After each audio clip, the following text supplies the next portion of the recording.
Number 10, one less eye. That's right, kicking off the list at number 10, we have a Spider-Man moment that gives me goosebumps every time I see it. We start now with Spider-Man, The Other, Evolve or Die, where we see Spider-Man get his eye ripped out.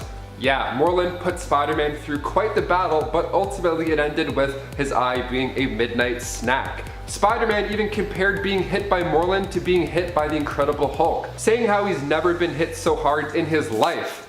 He has no idea it's about to get so much worse. Number 9, Man-Spider. We've all wished at some point or another that we could have Spider-Man's powers. I mean, the wall crawling alone I would take. So useful. But what if you got more than you bargained for power-wise? Well, in Spider-Man Disassembled, we see this in a pretty gross way. Peter starts to become an actual spider, starting with growing an extra set of peepers. Yeah, so that's disgusting. But wait, there's more. He ends up becoming an actual spider. Yeah, so after being injected with this goop from the Spider Queen, not only does he grow some extra eyes, but he also gives birth to another Peter Parker. Yeah, you heard me correctly. So out comes Peter, and he's the same Peter Parker as before, but a little stronger, with maybe a hint of PTSD sprinkled in there. But that's not particularly new to Peter. Bonus points to Peter also for attending a wedding with the 2 extra eyes and not being noticed. Gotta love Star Trek themed weddings. Get away with everything. Number 8, Venom. Making its debut in Amazing Spider-Man 299, next up on the list we have the introduction of Venom. Venom is a symbiote from the Clintar race, and after making its way to Earth, it eventually wound up in the hands of course, Spider-Man. So this dark symbiote started to make Spider-Man's life better. I mean, he got a cool haircut, started standing up for himself, and the suit made him stronger. It just felt better. But this didn't last too long because the symbiote found its ideal host shortly after Peter ripped it off, and that being Edward Brock. Eddie had visited Our Lady of Saints Church to beg God for forgiveness before ending his own life. And then this alien symbiote bonded with him mentally and physically. Like I said, at this time Peter was there trying to get rid of the symbiote because it was doing more bad than good in his life. Now because it had originally bonded with Spider-Man, he basically is another Spider-Man, kind of. He gets the same powers Spidey used and also some of the same memories. It's actually why Eddie Brock knows Peter Parker is Spider-Man. Fun little fact. This ended up creating one of Spider-Man's best villains, and we get to see Tom Hardy reprise the role of Venom in the not so near future. Number 7, Tony Stark's death. With rumors swirling around about the next Spider-Man movie being one within the multiverse, it's only fair to go back and look at some of the sad themes of Spider-Man Far From Home, with of course being the death of Tony Stark. So right off the bat, we see Peter struggling with the weight of the world, having everybody look at him as the new leading Avenger. With most of our other Avengers off-world, Spider-Man facing Mysterio couldn't have been more grueling. This poor kid even gets slammed by a train at one point. It's easy to say this is a time where Peter could for sure go without. Reconnecting with lost friends, dealing with much older classmates like bad boy Brad, who doesn't make the first year back in school easy for Peter at all. That plus Tony Stark's inventory just being handed off to him, that's a lot of responsibility. The kid's going through a lot of pressure and puberty too. I mean, probably. What a combo. And number 6, the affair. Gwen and Norman's affair, to be specific. This is an absolute nightmare of an issue, so of course we're throwing it in here. We go now to Sins Past, which was this 5-part story that revealed that Gwen Stacy had actually had an affair with Norman Osborn. And they had kids named Gabriel and Sarah. So he meets them in a pretty wild way. We're introduced to these 2 twin characters, these new mysterious characters, and one of them really resembles Gwen Stacy, like by a lot. So Spider-Man 509, this begins, and it starts with a letter from a dead Gwen Stacy. So Peter starts to analyze the situation and the letter, and eventually finds out the secret that even Mary Jane knew about. So 7 months before Gwen's death, she gave birth to these twins with Norman. But because of Norman's blood, they aged a lot faster. And this wasn't taken too well by comic book fans, as this was written out pretty fast. Still an awful time for Peter, I'd say. I mean, even Mary Jane knew about it the whole time.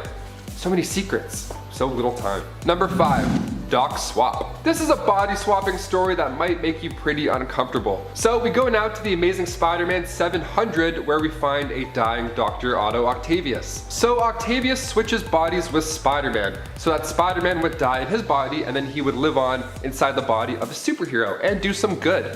Not a bad plan. Now the best part of this is that Peter was still inside, a little bit. He was able to remain inside the body and could only communicate with the new webhead, Otto Octavius. It's like your subconscious just talking to you the whole time. It was pretty neat to see this version of Spider-Man as well, and after a few minutes with the new, younger, healthier body, donned himself the new name, the Superior Spider-Man. And number 4, parents are back? Yeah, this one's pretty neat. So right off the cover of this, we see the text, "The most cataclysmic events of Spider-Man's life begins in this issue." And that's probably enough to pull you into the issue. I mean, come on. So we find out that Peter's parents have returned from the dead.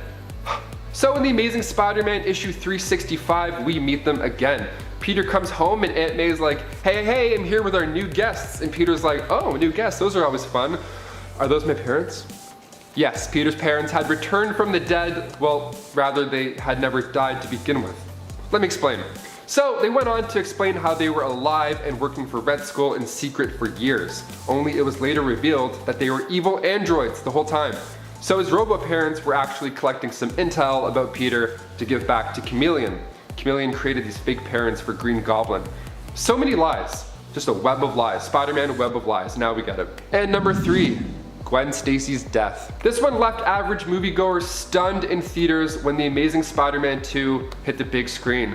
We finally see the death of Gwen Stacy, and it's beautiful. So of course this comes from the comics, specifically in issue 121 of The Amazing Spider-Man. The Green Goblin ends up dropping her off the Brooklyn Bridge, and although Peter has his trusty webs, sometimes the angle just doesn't quite work out, and Gwen's neck ended up snapping from the momentum. So this happened in the movie as well, and Eagle Eye fans could spot the clock tower in The Amazing Spider-Man 2 striking 12:10, which references issue 121. And the way the web shot out like a hand too, I mean, really? Right in the heart. This scene's amazing. I mean, of course it's really sad, but the music, the way it's shot, really drives this part home. I mean, it's sad that this scene was one of the last ones we got from Andrew Garfield's Spider-Man run. Sure, the movies weren't as good as the new installments, but it would have been nice to see where this Spider-Man went after this dark moment. Would have been pretty dark. We'll never know. I mean, maybe multiverse stuff.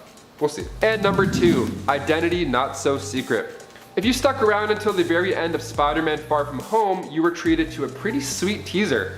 So of course we see J.K. Simmons reprise his role of J. Jonah Jameson in what starts out as a pretty comical scene. Now of course we're happy to see him back in this Spider-Man universe, but he comes bearing bad news. He ends up showing leaked footage from the final battle with Mysterio, and in the footage we see him shout out Spider-Man by his secret identity, Peter Parker, and a nice little photo to go along with it too. Now this isn't the first time this has happened. Back in the comics before the Civil War storyline, Peter takes a page out of Tony's book and reveals his secret identity to the world. And after that, things go south quite fast, including a hired gun setting his aim on Aunt May. And finally, number 1, you guessed it, Uncle Ben's death. Of course we have to include this in the list and save it for last. We had to sit through this in theaters like numerous times. And that's for good reason. One of the biggest moments of Peter Parker's life was when his Uncle Ben died. Now, after letting a thug out of his sights, that thug ended up being the one to take his uncle's life. So not only did Peter, of course, feel saddened by this very close loss, especially not having parents to begin with, but he was responsible for letting this guy get away. He honestly let it happen, and then in Amazing Fantasy issue 15, we see it all unfold. So after a police officer asks Spider-Man why he let the crook get in an elevator and make a break for it, Spider-Man responds with, "Sorry pal, that's your job. I'm through being pushed around by anyone. From now on, I just look out for number 1, and that means me." And cut to, bam. Kicking off the list at number 10, Buried by Kraven. In the storyline Kraven's Last Hunt, published in 1987, it has quite an interesting illustration on its front page. We see a dark Spider-Man crawling out of a grave with the tombstone reading, "Here lies Spider-Man." Weird, what's going on? This 5-part series, of course, as you would guess, centers around the death of Spider-Man. So Kraven is frustrated after his failed attempts to catch Spider-Man, so he comes up with his plan and seemingly shoots him dead. So Kraven buries him, and even worse, he takes Spider-Man's suit and takes his place. So now, Kraven's roaming New York and brutally attacking criminals, including a group that was assaulting Mary Jane. So then 2 weeks later, Peter wakes up from the effects of the tranquilizer and digs himself out to freedom. Then when Spider-Man confronted Kraven, Kraven was like, "No way buddy, I'm the real deal. I'm doing this hero gig now, not you. Get out of town. Beat it, mister." And Kraven releases Vermin, which is just a Great character. So he attacks Peter thinking he was the same Spider-Man that had given him a beatdown before. So then Peter has to now convince Vermin otherwise. Vermin is actually about to kill Peter until Kraven intervenes. Talk about a bad couple of weeks. Yeesh. Number 9. Clones. The Clone Saga wasn't loved by fans. I mean, for starters, it actually lasted way too long. The Clone Saga began in 1994 and lasted until 1996, and it carried out through every single Spider-Man comic. So that entire time you were reading the issues, you were also forced to keep up with this dreadful clone plot that just wouldn't stop. And on top of that, there were these new characters and plots that were coming in every issue that it became almost a chore to retain interest. The story was set to end in Amazing Spider-Man 400 in 1995, but those early issues of the Clone Saga did so well with sales, so they decided to drag it on. One of the worst parts about all this was that fans had to find out that Ben Reilly was intended on being the real Spider-Man after all of this, and the Peter Parker we've been following for years was actually the clone. So naturally fans weren't having it, and they ended up retconning this again so that Peter was Spider-Man and Ben was still the clone. I mean, what a headache to explain, let alone be forced to read for years. And the worst part of the bunch being maximum clonage. This issue, that's when it goes the worst. So check it out, or don't. Number 8, best friend problems. It's always incredible to me when a superhero has a bully. Like, it always happens. And I mean, sure, it's a nice message to audience members not to be a bully. You know, you never know what battle somebody else is fighting at home. And it's usually a nice reveal. Like, Flash Thompson is more of a lighthearted bully in the new Spider-Man movies. He kind of looks up to Spider-Man, but he doesn't look to Peter Parker. It's a fun dynamic to play with. So when we meet Harry Osborn and see his arc, it's pretty wild. Harry initially wasn't a fan of Peter Parker in the first place. He thought he was a snob. But then he realized Peter's distance was actually due to his aunt's health problems, and the two of them ended up becoming good friends. In the 2002 Spider-Man film, we see the beginning of a best friend becoming the villain, and this time propelled by jealousy. And it was a nice relationship to see on screen. It added a lot to the film. We have James Franco playing Harry Osborn in the original trilogy, and by the time the third one rolls around, Harry is a full-on villain, sporting the new alter ego, the Green Goblin, taking the place, of course, of his father, Norman. Harry and his father's relationship was never easy breezy, even before Norman became a supervillain. So Peter was helping Harry get through problems with his father, and Spider-Man was fighting the Green Goblin. So we were treated to these layers of who knows what, and all these dynamic relationships playing in with each other. And it's what made the first Spider-Man movie so good. In the comics, when Peter and Norman finally figured out who each other really was, Norman suffered from amnesia after the fight. So Peter made up the story about how Norman was actually injured while he was helping Spider-Man fight the Green Goblin. Not a bad save. So Peter went to the hospital to check up on him, you know, see how things were going. And then Harry saw this as a sign that the two of them were friends. So sometimes your bestie gets close to you, sometimes they try and kill you with their dad's glider.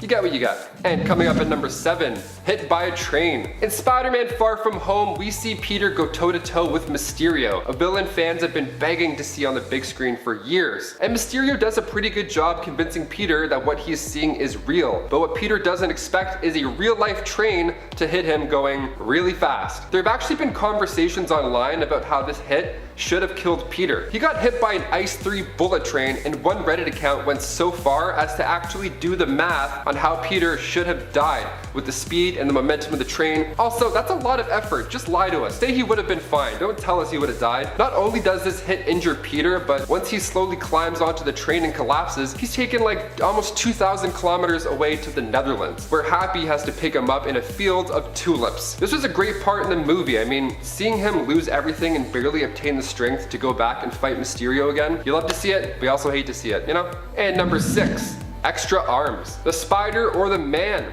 In Amazing Spider-Man issue 100 back in 1963, the issue begins with Peter Parker wanting to dismiss his abilities. I mean, I'll take them. If you don't want them, just toss them this way. Thanks. So he comes up with a solution and takes a swig. For Gwen, he adds, before downing this mix. And as we could have guessed, it doesn't go well, because it's on this list. So by the last page of the issue, we see Peter as he ends up growing 4 extra arms. Not like this, he says. No, it's happening, buddy. So the next issue focuses on Peter as he tries to get a solution for this new, not so handy problem through Michael Morbius's blood. So with the new Morbius movie with Jared Leto coming out, could we possibly see Tom Holland sport the new 6-arm look? Part of me hopes not, but I mean, anything Tom Holland does is gold, so I'm here for it. And number 5. more girl problems. Peter and his human life alone could be a sitcom. In one trilogy, we have Mary Jane as the love life, and then in Garfield's movies, we have Gwen Stacy. How many girls does Spider-Man have in these comics? Well, that's a tricky question because Spider-Man and Peter Parker are very different people. They're perceived differently by others, specifically Black Cat. So Black Cat, being a known burglar, is met by Spider-Man in the night, and she knows he's at minimum attracted to her, right, physically. In Amazing Spider-Man issue 194, we see the two of them get pretty flirty and even exchange a kiss. But when Black Cat finds out who Spider-Man really is, she's less interested. You gotta play it cool, Pete. Play it cool. Keep the mask on. Less talking, more masking. And number 4, the deal with the devil. The One More Day storyline is next up on our list. This is a 4-issue story, but because of delays, it took 5 months to conclude. That's a lot of waiting. I mean, we're still waiting for the Black Widow movie to come out, so I mean, it's not too bad in comparison. But still, any wait sucks. The story began in 2007 in Amazing Spider-Man issue 544. And instead of the usual thugs or enhanced scientist villain, we see Spider-Man make a deal with the devil. The devil, of course, being Mephisto. So after Spider-Man revealed his identity in the Civil War storyline, people of course were after him, now knowing his true identity. So after a bullet strikes Aunt May instead of Peter, he of course feels like he's the one to blame. Even the opening of the story shows Aunt May in a hospital bed with Peter talking about how she was perfectly fine just a few days before. Like, it's dark right off the bat. So he first goes to Iron Man and gives him being the one who convinced Peter to reveal his identity in the first place. So he webs him up and gets all cool and bad cop. And it's nice to see, but it's also heartbreaking because that bullet was meant for him. Peter is feeling the guilt, and cue Mephisto. Yeah, the devil shows up and offers a deal to Peter while Aunt May is currently dying. So MJ adds to the pitch. So basically what happens is that the world will now forget about Peter's identity. Great. Aunt May will live. Neat. But the kicker is that MJ and Peter never got married. It's kind of like Shrek 4, except worse. So they hug one final time, and MJ explains that their love was always meant to be, and that whatever Mephisto does is unstoppable. And then poof, the deal is sealed. The next day, Peter's like, oh man, another uneventful night, just the way I like it, me being Peter Parker, not married, and all that jazz. And all the backstory just like that was wiped out at the turn of a page. Number 3, the death of Spider-Man. When a supervillain escapes, it's not a good time. Usually they're coming back for that person that put them there in the first place. Ultimate Spider-Man's death is absolutely beautiful and super saddening. It's done really well. So after tackling Captain America and literally taking a bullet for him, Peter is left to fight the Green Goblin and a few other bad apples that are out for revenge. And this entire climax happens in Peter's neighborhood, so everybody's watching. Everyone's running around trying to figure out what's going on, trying to get to safety, and he's limping around, tossing out quips, pulling off fire hydrants, and using Electro's current to like hurt everybody else. It's amazing. This is a plot that I think we'll actually see in the next Spider-Man movie in a way. So with all these villains now knowing Peter's true identity, we could get them all showing up to his house, just bringing the battle to him. Let's just hope it doesn't end the same way,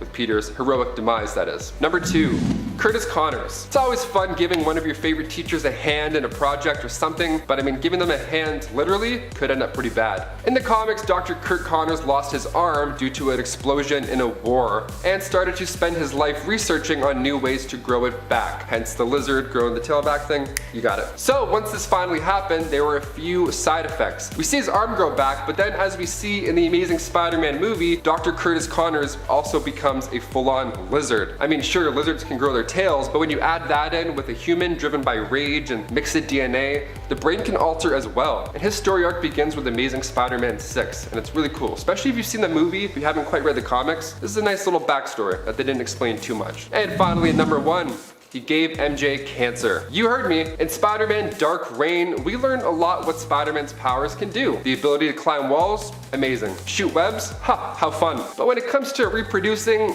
his DNA might just be too problematic. The story takes place 30 years in the future in an alternate universe, Earth 70237. Peter ends up visiting the grave of MJ and discovers the real reason that she died. The radioactive cells in his sperm ended up giving MJ cancer.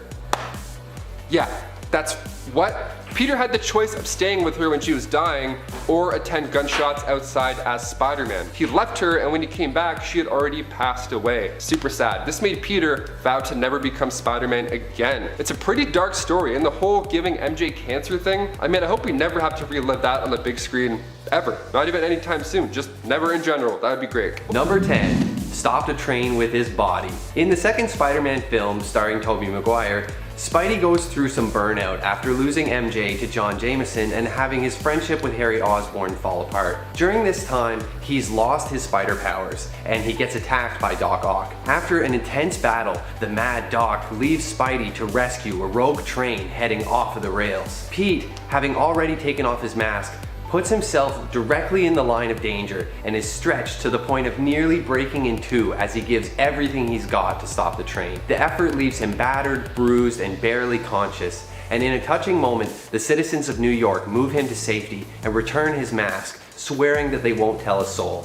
It's a touching tribute to Spider-Man's sacrifice, and it definitely looks pretty painful. Number 9, got dragged off to fight in another dimension. This version of Peter Parker has it pretty rough. When he was a boy, his parents died in a car crash, and his Uncle Ben was highly abused. In his anger, he adopts the name Charlie Parker instead of Peter. He's a problem child, and he spends 2 years in a juvenile detention center. By age 13, he's living on his own and using his abilities to steal from dealers. If that's not bad enough, he's later recruited into the Superior Spider Army, picked up by Ashley Barton, and dragged off to fight in an alternate universe where the Earth is irradiated, without so much as an introduction or an explanation. They're just like, let's go, no time to explain. This version of Spidey is pretty grumpy, and it's easy to see why. Regular Pete already has a hard time, but this guy got dealt a seriously crappy hand. Still, having spider powers does seem pretty awesome. Number 8. Got beaten to near death by the Phoenix Four. The Avengers vs. X-Men event was epic and mind-blowing, featuring some crazy showdowns between our favorite heroes. In A vs. X Volume 1 Part 7, Spider-Man plays a big role as he trains with Hope Summers, trying to help her learn how to control the Phoenix Force. As she grows frustrated that the fight is escalating and she hasn't been able to help, Spidey tries to reassure her that her time will come. Ironically, it's Spider-Man's time that comes later, as he covers the escape of his fellow Avengers by distracting those who are controlled by the Phoenix Force. Despite him having no chance, Spidey gets up again and again after he's beaten to a pulp, likely suffering multiple broken bones while rescuing his friends. It's a real display of heroic sacrifice from everyone's favorite wall crawler. Number 7. Became a heartless killer and died. Introduced in What If Spider-Man vs. Wolverine in 2008, Assassin Spider-Man is a serious dude. This version of Spidey becomes an assassin that works alongside Wolverine, which sounds super awesome and not like one of the worst things to ever happen to him. However, he eventually becomes kind of jaded, with no qualms about killing and just doing whatever it takes to get the job done. Worse still, this version of Pete doesn't even make any quips or crack jokes like the Spidey we know and love. He literally has a gun in his web shooters. He is eventually recruited into the Spider Army, but later he tragically dies. Still, not the worst thing to happen to Spider-Man. Number 6. Turned into a lizard beast and then died. In this universe, it was Gwen Stacy who was bitten and received spider powers, and the experience had a profound impact on Peter Parker. Pete idolized Spider-Woman and was desperate to be like her. So desperate in fact that he experimented on himself in a scene that goes horribly wrong, and he's transformed into a terrible lizard-like creature. He shows up in this form at the Midtown Senior Prom,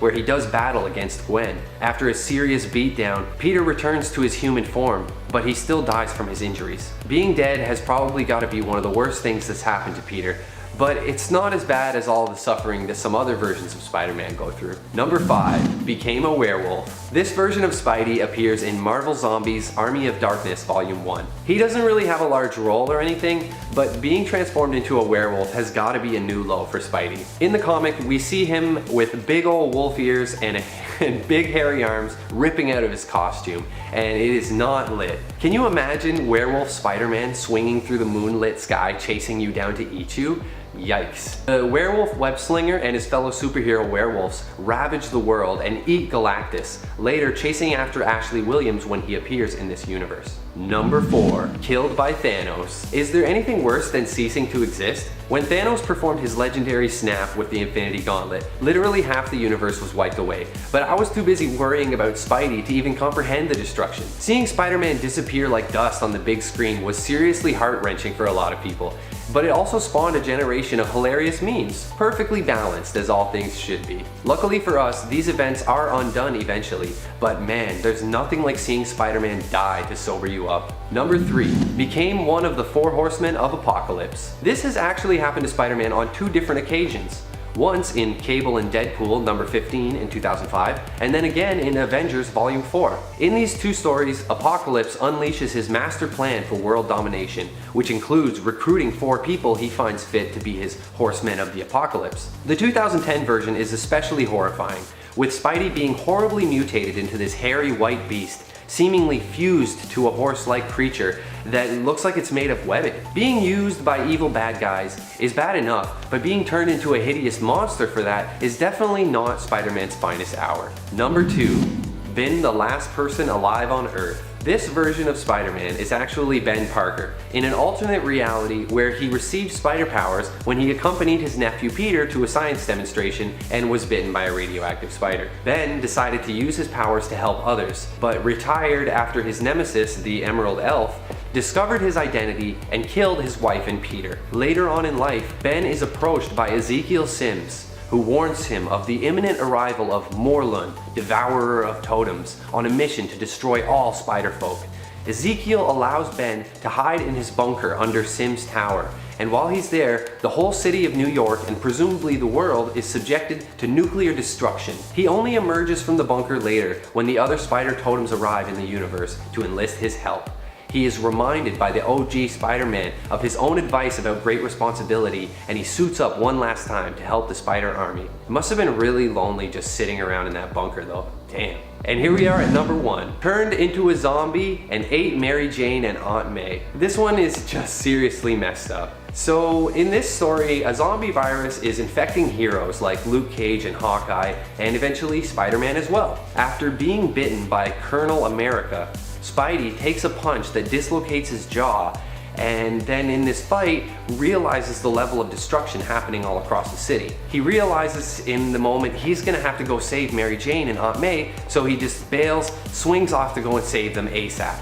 Unfortunately, he does show up a little too late, and the zombie virus is already working its way through his body. When MJ approaches, he lashes out and bites her, and as she turns into a zombie, Pete sets to work on Aunt May. Ultimately, we are treated to this horrifying scene in which Spidey holds up Aunt May's severed head and screams at it.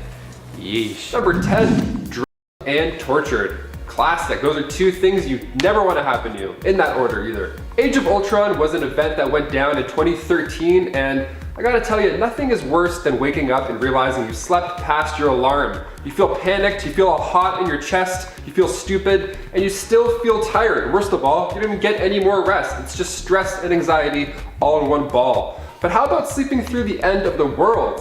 Yeah, that's right. That's exactly where Peter Parker's story begins in all of this Ultron madness. He wakes up and the world is in ruins. Desperate to help and find answers, he hits the streets, only to be drugged and kidnapped by Ultron's goons. He then waited, badly beaten, to be sold to Ultron. So it's bad, it's getting worse and worse. So after a daring rescue from Hawkeye, the team actually is frustrated with Hawkeye and Peter. Tony walks over to use some tech just to make sure he's alright, but in doing so could potentially compromise their secret location.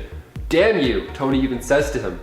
Sad. Imagine if Tony said damn you to you, you'd be like, oh, please. Number 9, Aunt May. This time a little bit different, but still the same. So with Miles Morales breaking the internet more and more every day with Spider-Man 3 rumors, and of course the Spider-Man Miles Morales game, it's fair to look back on the saddest part of that first PS4 game. Peter is faced with the ultimate hero scenario. If he uses the antidote to save Aunt May, there won't be enough to save everybody else from the Devil's Breath bioagent.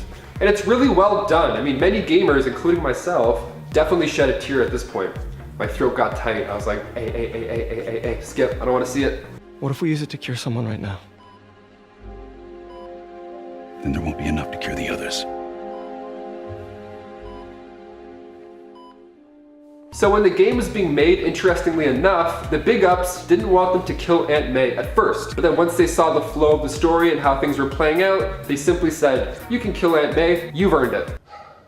You earned a pardon. Number 7, impaled from a glider.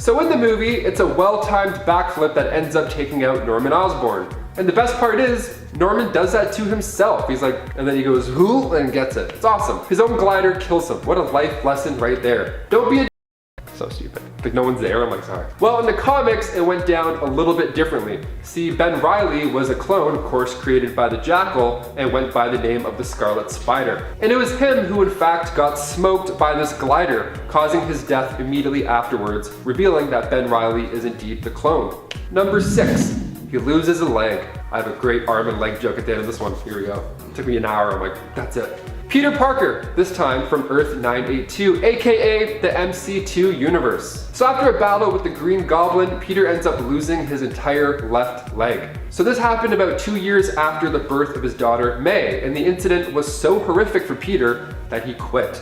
Yeah, he stopped being Spider-Man, which is sad. But then cut to many years later, May Parker grows up and puts on the suit herself. And she looks pretty badass. We love the MC2 universe. So while Peter is walking around with a fake leg and a cane, she's swinging around busting arms dealers. Too bad she didn't run into any leg stealers. Number 5, Rocked. Okay, we've seen Thanos throw a moon at the Avengers. We've seen him snap away half of the Avengers and half of all living creatures, in fact.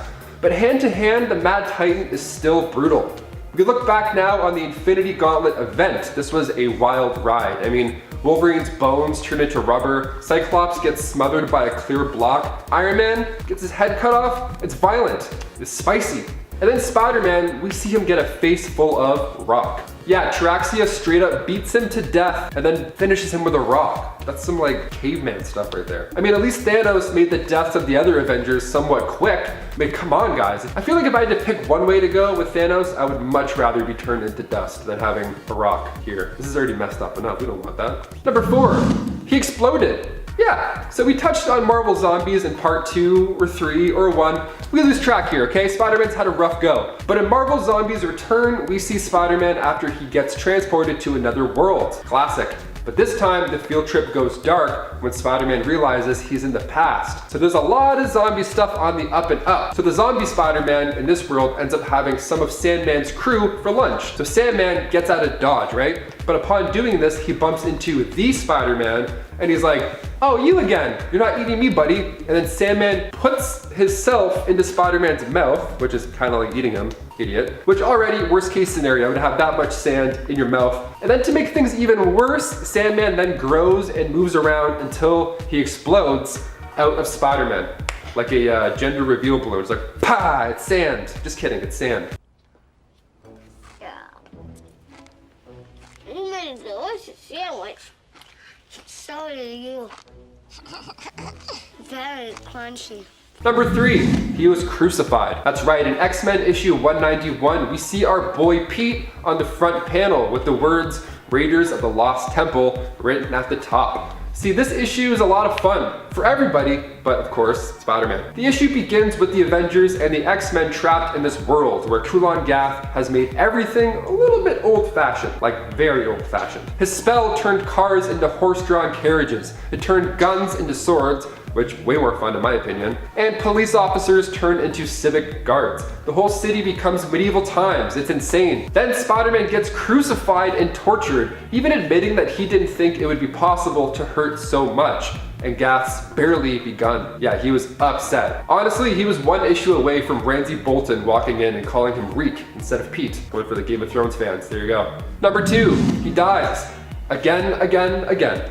Sometimes dying is just the way to go, especially if it's loud and heroic. Maybe you're like on your knees, you're yelling, you're ripping your shirt off or something cool, some kind of Dwayne The Rock Johnson way. You gotta do what you gotta do, even if that means dying alone with nobody to witness you being a badass. And that's exactly what happens in the story at the hands of Thanos. So once again, Thanos doesn't actually end the Spider's life in this issue. It's his own heroic actions that puts the nail in the coffin. He's going over the mental checklist of things to do. You know, classic Spidey things, pick up Mary Jane, fill up on web fluid, deliver some mean-ass barbecue sauce to Aunt May's, the usual. And when a couple workers fall off the side of a building, Peter even acknowledges that it's another walk in the park for him. That is until the cooling machine explodes, sending Spider-Man hurling in the air. Now, seconds before his heart stops, he reflects on the fact that he always made jokes in dire times, then simply coming to realization that there are no more jokes.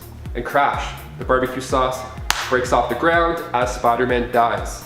Really sad, a weird barbecue sauce twist, but it actually made it seem more sad, I don't know. But it gets worse. Just wait, there's more bad. Death isn't the end, especially in Thanos' case. He meets Peter Parker and then makes him watch as the mother he tries to save yells in agony over the loss of her child. So not only did Spider-Man get himself killed trying to save the two, but he didn't even save the kid. Bad luck Brian over here, come on. Number 1, Let It Ring. Remember that song? It was great. Well, it's so good, man. Apple bottom jeans, boots with the fur.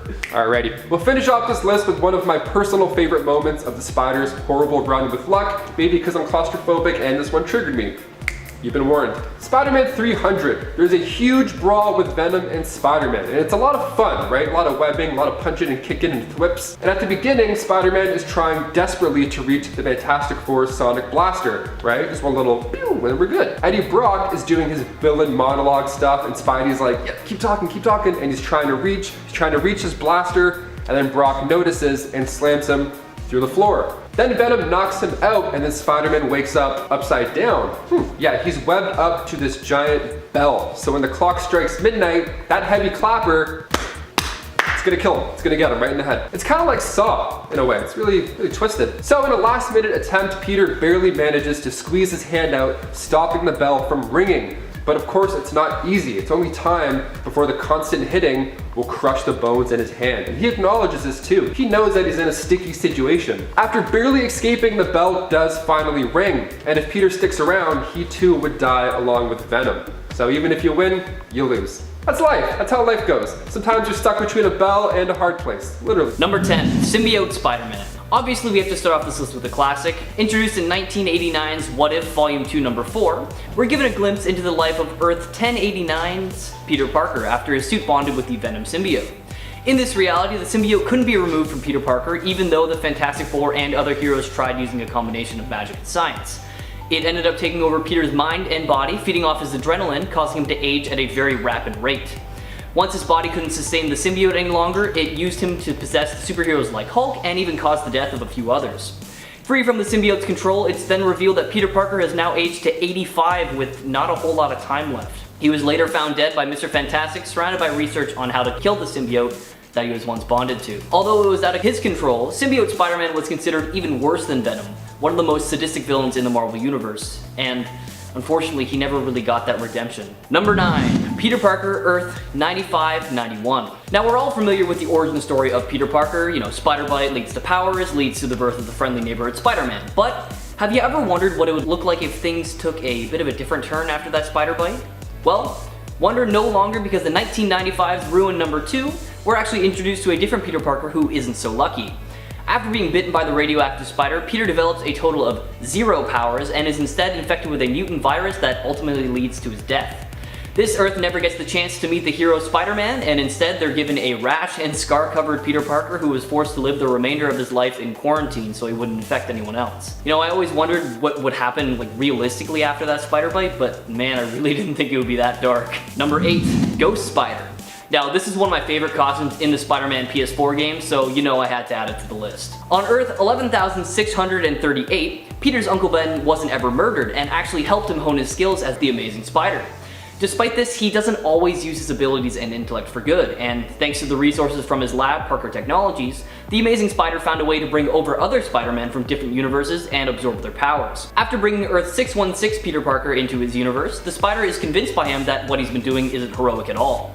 Then, when Ben is about to absorb Earth 616 Peter's powers, we see the Spider stand in the way and instead had his powers absorbed, putting his body into a comatose state and trapping his spirit in hell. Following the Sorcerer Supreme's fight with the Infernal Hulk, we see Peter given a second chance at life after he was infused with the spirits and powers of the Repentant Damned.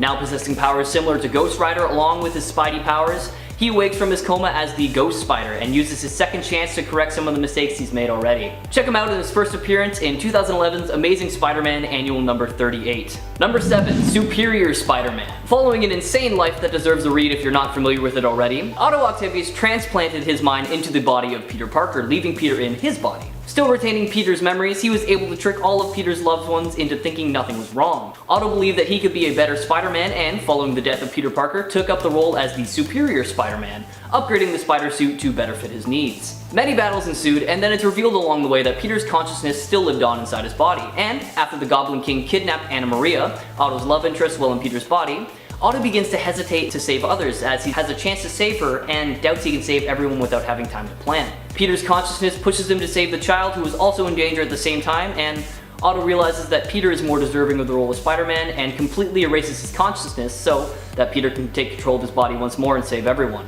He sacrificed himself for the girl he loved and the man he hated for the greater good, and that just goes to show you that even if you start off as a villain, you can change and become a hero. Now there's a lot more to the story that I had to gloss over or skip, so I highly recommend you check out the story for yourself, starting with The Amazing Spider-Man number 697. Number 6, Doppelganger. The evil, pretty much mindless duplicate of Spider-Man from Earth 616, this version of Spider-Man was created by Magus during the Infinity War. Although he was killed during the Infinity War, this 6-armed Spidey clone was later revived by the Demogoblin, becoming its pet for a while. Doppelganger appears a few more times after the aftermath of the Infinity War, teaming up with Carnage, Shriek, Carrion, and the Demogoblin during the infamous Maximum Carnage killing spree, and then is later seen as part of the Spider Army to help defeat Morlun and the other Inheritors. Unfortunately for him, after many adventures, the Doppelganger was eventually captured and imprisoned in the rebuilt Ravencroft. Possessing many of the same powers as the original Spider-Man, what really sets Doppelganger apart is his raw strength. Being able to lift up to 25 tons as opposed to the normal 10 that most other Spider heroes can lift. Why not check him out for yourself in Infinity War number 1. Number 5, Pestilence. In 2005's Cable and Deadpool number 15, we see Deadpool dropped in Earth 5701, while on a search for Cable where the supervillain Apocalypse has conquered New York and then changed 4 superheroes into his horsemen, one being the Spider-Man of this world. Alongside Famine, who's the Blob, Death, who is Archangel, and an alternate Cable known as War, they all serve under Apocalypse and aim to protect him at all costs. Now known as Pestilence, this 4-armed and 4-legged version of Spider-Man is not one you want to get close to, especially when you learn about his poisonous fangs and his hunger for human bones. Check him out for yourself and let me know what you think in the comments below. Number 4, The Other. In the 2005-2006 storyline of the same title, we see Spider-Man begin a transformation to his wild side. Peter began having these strange symptoms and dreams of Uncle Ben and spiders. Thinking he might be dying, Peter threw himself more and more into his crime fighting, especially against the scientific vampire known as Morlun, as Morlun wreaked havoc by beating Spider-Man so badly that he ended up in the hospital, and also by smacking Mary Jane around. Peter got to the point where he just couldn't take it anymore and reached his limits. In 2006 Friendly Neighborhood Spider-Man number 3, we see Spider-Man pin Morlun down and kill him with a bite to the head. After what we all assume was Peter's death, we see Peter erupt from a cocoon with new powers and a newfound dedication to embracing his spider side that he refers to as The Other. Even though he embraced his dark side for a while, he does eventually come back to his senses and becomes the Friendly Neighborhood Spider-Man once more. Number 3, Patton Parnell. Definitely one of the scariest looking Spider-Men, Patton Parnell has been described as a sociopathic version of Spider-Man who made the exact opposite decisions that Peter had. Growing up with an abusive uncle, Uncle Ted, Parnell was always a bit of a weird one as he found joy in experimenting on animals and perversely spying on his next door neighbor Sarah Jane. Like other Spider-Men, Patton was bit by a spider, however, his body's reaction to it was a little bit different. Instead of turning into a superhero, he actually gained the ability to turn into a spider-like monster and started to seek revenge on those who had treated him poorly, starting with his uncle. He eventually leads Sarah Jane to his house and reveals his new form to her, and needless to say, she was terrified and not at all impressed. And then after a bite to the neck, the next morning we see hundreds of baby spiders coming out of Sarah Jane's neck. Thankfully, Parnell doesn't stick around for too long, as just after 3 days of having his power, he is drained of all his life force by Morlun. Check out this twisted story in 2014's Edge of Spider-Verse number 4. Number 2, The Spider. Showcased in the Exile series, we're introduced to one of the darkest Spider-Men to date. On Earth 15, Peter Parker was a sociopathic mass murderer who was sentenced to 67 consecutive life sentences and merged with the Carnage symbiote before being recruited by the Timebreakers into the Weapon X team. Using none of his powers for good, the Spider joined the other members of the team to try to conquer the Earth instead of actually helping them, finding nothing but joy in killing and torturing. It took a blast from Firestar to end his reign of terror alongside the other rebels. What makes this version of Spider-Man so terrifying is that he's one of the few Spideys who actually keeps the symbiote his entire career. With the symbiote's powers combined with Peter's evil rage, this puts the Spider at the same power level as Carnage at his strongest point, making him a truly frightening foe. Why not check him out for yourself in 2002's Exiles number 12 so you can see just how truly merciless this killer is. Number 1. Zombie Spider-Man. Now, not a whole lot is known about Earth 2149 Peter Parker's life before the zombie apocalypse, but it's presumed that it was similar to his 616 counterpart. On his search for the Necronomicon, the presumed source of the zombie infection, Peter ends up getting bit by Colonel America, who is a zombie at the time, and becomes infected. With his mind still relatively human, he hurries home to try and get his Aunt May and Mary Jane to safety. However, with the virus spreading quickly through his body, he winds up killing and eating them both. Alongside the other superpowered zombies, they ate almost all life on Earth until they ate Galactus, which granted them all the powers of the Power Cosmic, which they used to travel the universe, eating other worlds in their endless search for more food. After 40 years of eating worlds, they finally returned to Earth, still hungry to find Reed Richards' dimensional portal so they could finally continue their quest. However, Spidey noticed that his hunger was completely gone. Regaining his sense of justice, Spidey alongside some other good zombies found themselves locked in a battle with the other zombie heroes, trying their very hardest to convince them that their hunger was also gone and they could become heroes once again. Now, there is a whole lot more to the story of Spider-Man, and I could honestly talk about it for hours. This entire zombie universe is amazing. So if you're interested in hearing the rest of the Spidey's redemption story, why not let me know in the comments below and maybe we'll dedicate an entire video to it. If you want to read the story for yourself, why not check it out in Ultimate Fantastic Four number 22 and Marvel Zombies vs. Army of Darkness number 1. Coming in at number 10, we have Spider-Wolf. Now, not a whole lot is known about this version of Spider-Man or his origin other than that he hails from Earth 13,989, a universe that is a little bit more gothic and assumed to be home to a number of werewolves. Now, the Spider-Man of this universe is no exception, but you probably already guessed that based off of his appearance alone. Going by the name Spider-Wolf, he has all the normal powers you would normally associate with Spider-Man, combined with the strength and the speed of a werewolf, which, as one can imagine, would make him incredibly powerful and a little bit scary to be around. Realizing this, the villain Karn sought out to defeat Spider-Wolf before he was recruited by the heroes of the Spider-Verse, as he could have been one of the Spider Army's most powerful allies. Karn is successful in taking him out for good before moving on to the other Spider-Folk in hopes of outsmarting the Spider Army. Created by Dan Slott, this is unfortunately all we know about this version of Spider-Man. Maybe we'll see him again in the future, who knows, but why not check him out for yourself in their first and last appearance in 2015's Amazing Spider-Man Volume 3, number 11. Number 9, we have Man-Spider. Now there have been multiple iterations of Man-Spider throughout the years, such as the one that appeared in 1982's Marvel Fanfare number 1, when Spider-Man was exposed to a machine that turned people into primitive monsters, making him the Man-Spider, or in 1971's The Amazing Spider-Man number 100, when Peter tried to cure himself of his powers, but instead mutated them further, giving him 6 arms. I want to focus on Peter Parker, who is Earth 6078, because although his story isn't dark full of murder, it is dark as in he loses what makes him the lovable hero. Now in this iteration, Peter gains his powers in a similar manner to ours, but Aunt May dies in an accident instead of Uncle Ben. This, for some reason, leads Peter to reveal his powers to his uncle, asking him to be his showbiz manager. And needless to say, like many talented folk, Peter ended up getting a very big head and started neglecting his duties as a hero, showing off his powers for fame and profit instead, while other heroes took care of the villains. Now this caused some serious strain on his relationship with Uncle Ben, and it eventually got to the point where they stopped talking, and Peter just sends him money now out of habit to feel less guilt. Check out this sad excuse of a Spider-Man in his first appearance in 2006's Friendly Neighborhood Spider-Man number 8.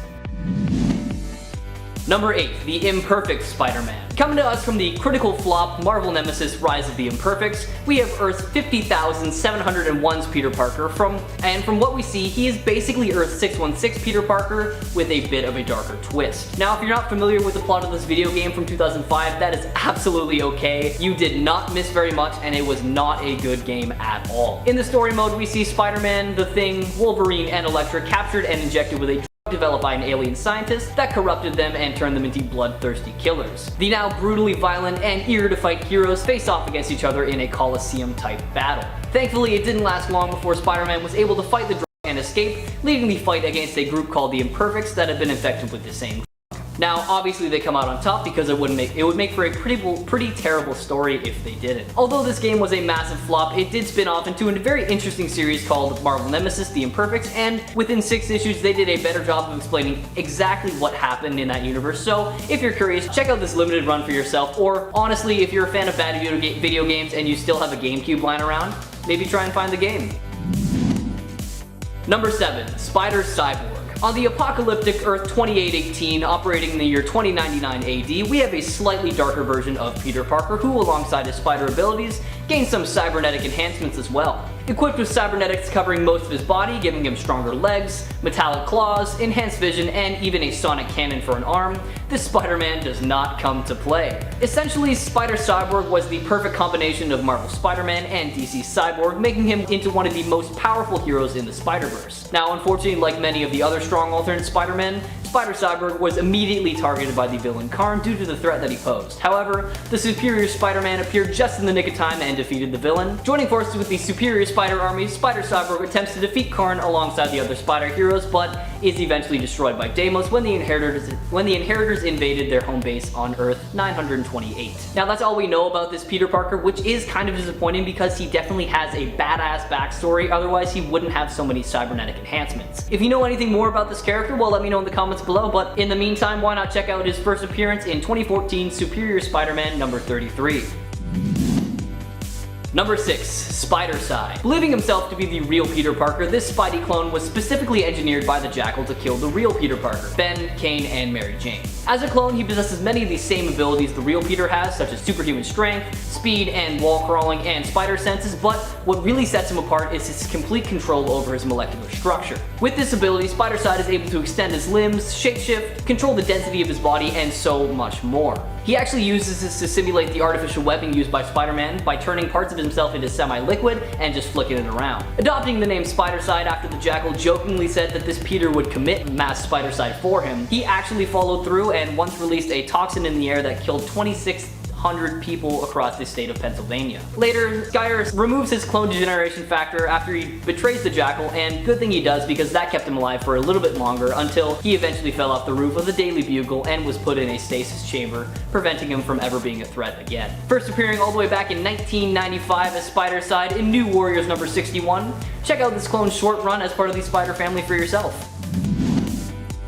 Number 5. Peter Parker, Earth 70,237. Many years into the future, we get a glimpse into the life of a retired Spider-Man who now spends his days working in a flower shop. MJ has already passed away due to radioactivity from what I guess I'll refer to as Peter's lovin'. You probably all know what I'm talking about, and there are actually no more heroes or villains around as a new merciless police force known as the Rain control the city. J. Jonah Jameson of all people is actually the one to convince Peter to take up the mantle of Spider-Man once again to free the city from the Rain. However, this is proven to be a very difficult task, as Mayor Waters does whatever he can to stand in his way. Facing off against the elderly Sinister Six, Peter learns to conquer his demons and truly begins his triumphant return as the friendly webhead. As he is a bit older than most Spider-Men, his reflexes are a little bit rusty and he is more vulnerable to attacks despite having his superhuman durability. After an all-out battle with Rain and Venom, who turned out to be Mayor Waters' assistant, Peter comes out victorious and the world goes back to the way it should be, full of heroes and villains. This version of Peter doesn't get to enjoy the return of heroes for long as he is murdered by Deimos, having his head crushed by Mary Jane's tombstone. If you're interested, check out this alternate Spider-Man in 2007 Spider-Man Reign number 1. Number 4. Web-Slinger. Originating from Earth, spelled E-U-R-T-H, there was once a young boy who was fascinated by spiders, and as a young man, he dared the journey into the mysterious Web Wood, a place filled with mysterious beings, to meet the mysterious Widow of the Web because he really just wanted to know more about spiders. Impressed by him, she used her magical abilities to give him all the powers of the Spider Kingdom with one condition attached. He could never use the powers for his own interest. Now, these powers weren't really too much to write home about considering spiders don't have too much going on for them. He really just gained extra limbs and web generating abilities. Not long after, his uncle was in trouble and the boy ended up using his powers to save him, which really angered the widow, causing her to curse the boy. From that day forward, he lived out his life as a monstrous looking spider-human hybrid. Deciding to isolate himself from society, the boy took up the name Web-Slinger and became the guardian of Webwood. However, despite all the good he does as Web-Slinger, he is still seen as no better than the criminals he fights due to his monstrous appearance. Give his story a read for yourself in 2000's Avatar: Covenant of the Shield number 2. Number 3, we have Spider-Man Noir. Raised by his Aunt May and Uncle Ben during the Great Depression, this Peter was raised to believe that good could triumph over evil no matter what. Now, gaining his powers after an antique spider statue breaks open and he is bit by a horde of spiders, he awakens the next day with these arachnid-like abilities, such as being able to shoot organic webs from his wrists, spider senses, and of course the signature superhuman abilities of every Spider-Man. Equipped with the signature Spider-Man Noir suit modeled after his uncle's World War I airman uniform, Peter stealthily moves about in the shadows, taking down baddies with his spider powers and revolvers. This Peter is pretty interesting because in the beginning of his career, he seemed to have no problem killing villains, killing the Vulture before he could murder his Aunt May. But Later on, he seemed to grow conscious and instead relied more on his powers than on his firepower. As a member of the Superior Spider Army, we saw him stationed on Earth 928, and he was a fairly key member of the war until he was very badly injured by Brix and Bora, and had to kind of sit the rest of it out and do whatever he could from behind the scenes. Outside of that storyline, we have seen him fight the likes of his Earth's Norman Osborn and the Chameleon, and we even got to see him in the animated movie Spider-Man Into the Spider-Verse, where he was voiced by Nicolas Cage. Now, if you're wondering why I included him on this list today, since he doesn't really have a dark attitude to the world, here's why. My reasoning is because he literally grew up during the Great Depression, one of the darkest times in human history, and had to deal with some pretty dark subject matter while fighting the urge to succumb to it. So, I highly recommend you check out Spider-Man Noir for yourself in his first appearance in 2009, Spider-Man Noir #1. Coming in at number 2, we have Last Stand Spider-Man. Now, this version of Spider-Man is a possible future Peter Parker that we get to see thanks to Madam Web. In this future, Peter kills Kraven the Hunter to avenge the deaths of Kane and Mattie Franklin, and this sort of flips some switch in Peter because from that point on, he was much darker and deadlier. Adopting a new costume and title as an anti-hero, this version of Spider-Man is kicked out of the Avengers for good and winds up hurting his loved ones so badly, leaving him all alone with no one to worry about. All of his quote-unquote heroic deeds do eventually catch the attention of the police, and he goes on the run as a fugitive. Years later, as an old man, Peter visited his Aunt May's grave, aware that his younger self was actually hiding in the shadows watching his every move. Peter was confronted by the NYPD, and though he was given the choice to surrender and admit to his crimes, he refused and fought against them until he was shot down and killed. Now, I know we've talked about darker versions of Peter that are okay with killing and whatnot, but what sets Last Stand apart is that he seems he eventually realized what he was doing was probably not the best, and he felt the only way to atone for his sins was to actually die. Now, I highly recommend you check the story out for yourself because it is a great read, so head on over to 2003's Amazing Spider-Man Volume 2, number 58. And finally, number 1, we have Peter Parker Earth 8351. Known as Assassin Spider-Man, this universe's Peter Parker becomes an assassin working alongside Wolverine. Leaving basically all aspects of his old life behind, including his longtime girlfriend Mary Jane, this Spider-Man is the complete inverse of his 616 counterpart. We later find out during the events of Edge of the Spider-Verse that Peter left his old life behind to protect his loved ones, as he states that with great power comes great responsibility and even greater enemies. Shown to be always serious, lacking his signature quips and jokey demeanor in battle, likely because he has no problem coping with the situation like his mainstream counterpart, this Spidey has shown no qualms about killing and does whatever it takes to get the job done. Now, this is likely due to his friendship with Wolverine, having adapted to his personality to better fit their job style. Having received formal training to hone his skills, this Peter possesses highly refined versions of the Spidey powers we all know and love. The most impressive being his spider senses, which is honed so much that he just seems to know things, even to the point that he knows what's going on before his opponent could think about it. So, beating him is nearly impossible to do thanks to this precognition. He's also a master at hand-to-hand combat, able to defeat Black Widow with ease, and a master marksman, able to use any gun he gets his hands on. Added as a member of the Superior Spider-Man's Superior Spider Army, he alongside the other Spider-Men of the multiverse take on Karn. However, he is unfortunately defeated by the likes of Deimos' clone. Appearing for the first time in 2008's What If Spider-Man vs. Wolverine #1, why not check this cold webhead out for yourself?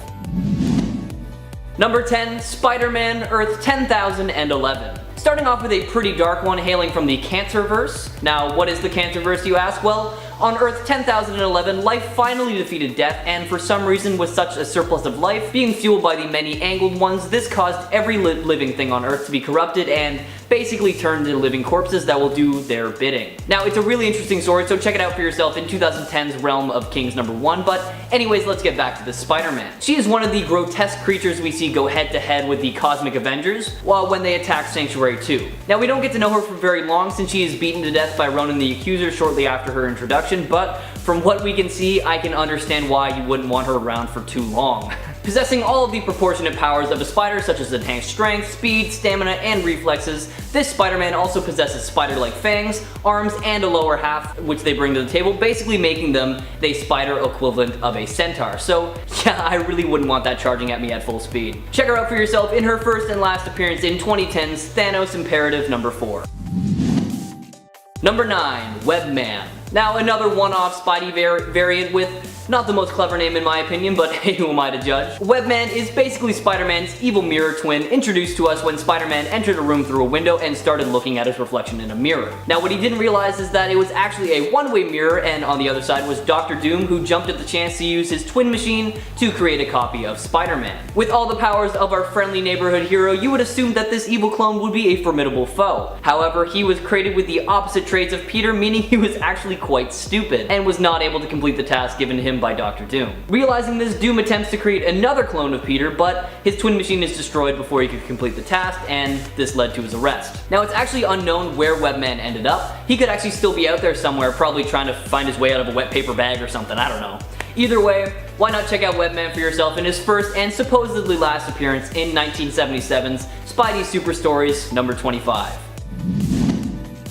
Number 8, Blood Spider. Alongside Joe Emberlin, aka Jagged Bow, and Timothy Carlskin, aka Death Shield, Michael Bingham was taken under Taskmaster's wing and trained to mimic Spider-Man in order to one day kill him. Although Michael possesses somewhat primitive tech compared to Peter, such as his web shooters that are attached to a backpack-like fluid holder, he is still not someone you want to mess with. Since he was handpicked by the Taskmaster to be Spider-Man's match, he was trained in the fighting style of Spider-Man, and it can be assumed that his powers were a close match to those of Spider-Man himself before he was even picked. Now, not a whole lot is known about how he obtained his powers, but Blood Spider has demonstrated superhuman reflexes and strength in many fights over the years. He's able to smash his fist into a wall without flinching, dodge bullets, and he has the ability to cling to walls like a wise-cracking webhead, but it's not known if that is through artificial or natural means. Created by Jerry Bingham and also named after him, take a look at his character for yourself, starting with his first appearance in 1992's Amazing Spider-Man number 367.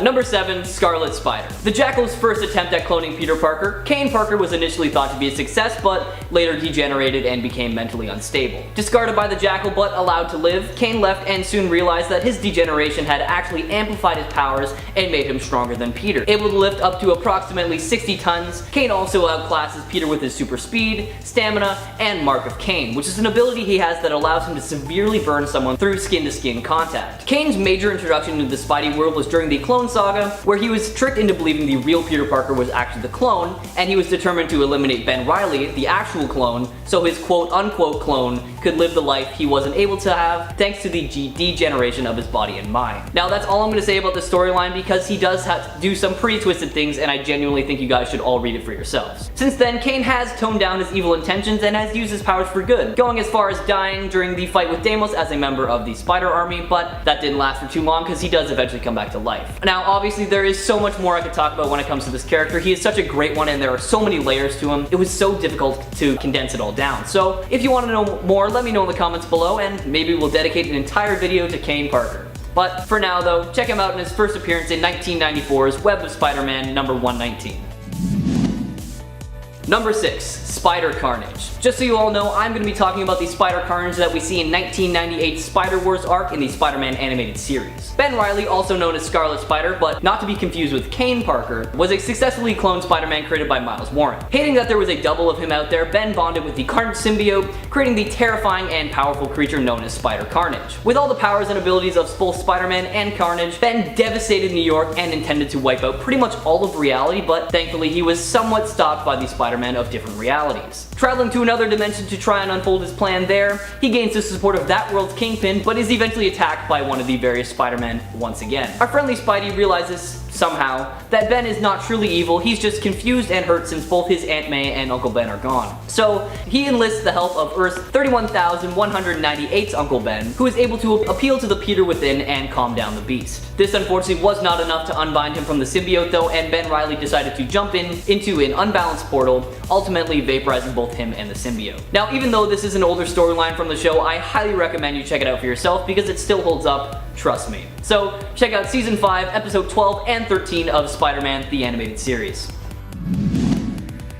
Number 5, Poison. Peter Parker from Earth 70,134 has a similar history to his 616 counterpart up until his second battle with Morlun. And now hanging from a cocoon under the Brooklyn Bridge, he is offered the chance to be reborn by the other. However, he actually rejected the power by ripping off its head and killing it. This was a pretty bad idea because this left his metamorphosis / resurrection incomplete. Lucky for him though, the Venom symbiote sensed this somehow and left Mac Gargan to merge with Peter. Although he fought against the symbiote for months on end, Peter eventually succumbed to it and allowed it to destroy his psyche and completely take over. Believing that his new form was a gift that should be shared, he tried to have it bond with Mary Jane, who obviously refused, and soon after both Wolverine and Luke Cage attempted to take him down, but failed because Poison is way too strong. He literally has all the powers of Peter Parker and Venom Venom. Skip ahead a little bit and we see him try to convince MJ once again to accept his quote-unquote gift, and she says no again for obvious reasons and somehow convinces him to leave. So even though Peter had completely lost himself to the symbiote, he still showed some self-restraint, making him not the worst Dark alternate, I guess. Yet another one-off Dark Spidey. Check out this Earth's Peter for yourself in 2007's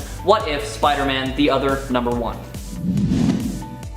Number 4, Spiders-Man. Yep, you heard me right, Spiders-Man. Once a promising young student at Horizon University, Peter of Earth 11,580 gained his powers after he fell into a massive colony of genetically altered spiders. Assumed to be dead because it looked like the spiders completely devoured him, in reality the spiders had actually just absorbed his consciousness and started to act as a single hive mind, dubbing itself Spiders-Man. The name kind of makes sense now, right? Yeah. This Peter played a decent role in the Spider-Geddon storyline, as both he and Spider-Norman are recruited into the superior spider army and both decide to eventually leave the group. They end up being teleported to the Web of Life and Destiny, and while Spiders-Man is feasting on Carnes' corpse, Norman decides to destroy the web, but not before Spiders-Man sends a bunch of his spiders across the multiverse to spy on all the other Spideys out there. With powers similar to Carl King, aka the Thousand, this creepy crawly alternate Spider-Man is not one that I would want to go toe-to-toe with. Having first appeared in 2019 Spider-Geddon number 3, why not check him out for yourself and let me know what you think of him in the comments below.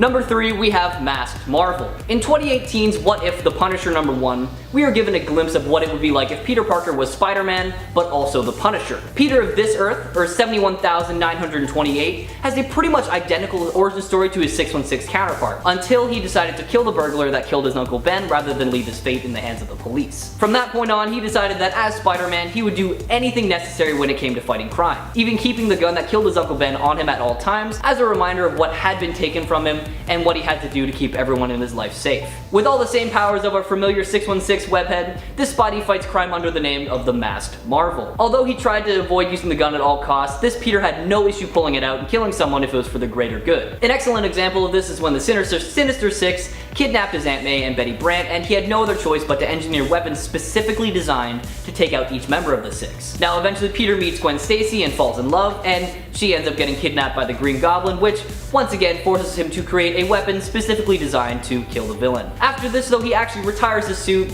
reveals his identity to Gwen, and they get married and live a very peaceful life together. Kind of a nice way to end, don't you think? Why not give his story a read for yourself and let me know what you think.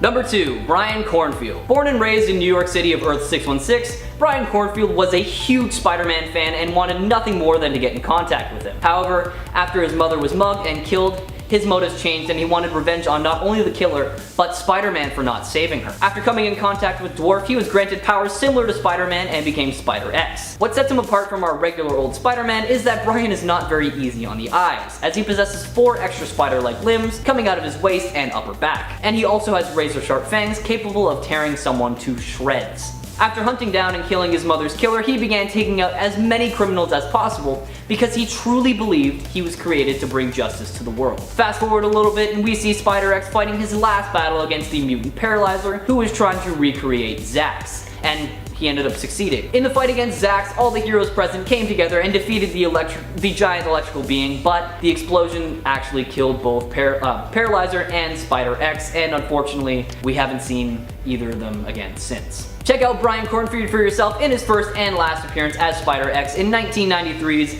Midnight Suns Unlimited number 3. And number 1, Arachnite. In the Warp World storyline that follows the life of Peter Parker, who lives in a pocket dimension where history was rewritten, we see Peter's Aunt May and Uncle Ben get murdered by the Goblin by night on their way back from the American Museum of Natural History. Critically injured, Peter gets bitten by a mystical spider and is linked to the totem energy of ancient spiders, granting him his signature Spidey powers and saving his life. However, there was a drawback. This connection shattered his mind into 4 separate personalities, and although he fought against them for most of his early life, he eventually learned to listen to them and allow them to come through whenever they were needed. These personalities are known as the Arachnid, who is the dominant aspect of Arachnite and is the most athletic persona, the Knight, who serves as Peter's aggressive side and is what keeps his crime-fighting side motivated, CEO Peter, who serves as the confident CEO of Parker Industries, and Science Peter, who is a working scientist with a strong passion for technology. Fighting crime as a member of the Defenders alongside Soldier Supreme, Iron Hammer, and Weapon Hex, Arachnite is a true hero through and through despite going through a decent amount of hardships. Give this story a read for yourself and check out Arachnite's first appearance in 2018's Infinity Wars number 3.